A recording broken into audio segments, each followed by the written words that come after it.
Titus rushed to the place, followed by his generals and legionaries, and commanded the soldiers to quench the flames. His words were unheeded.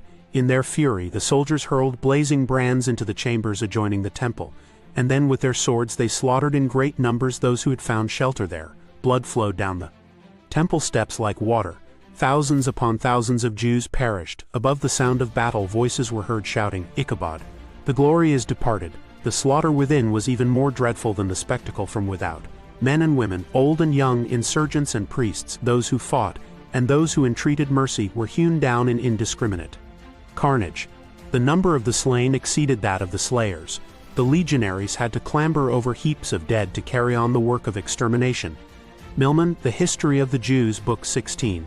After the destruction of the temple, the whole city soon fell into the hands of the Romans. The leaders of the Jews forsook their impregnable towers, and Titus found them solitary. He gazed upon them with amazement, and declared that God had given them into his hands, for no engines, however powerful, could have prevailed against those stupendous battlements. Both the city and the temple were razed to their foundations, and the ground upon which the holy house had stood was plowed like a field. Jeremiah chapter 26 verse 18, in the siege. And the slaughter that followed, more than 1 million of the people perished.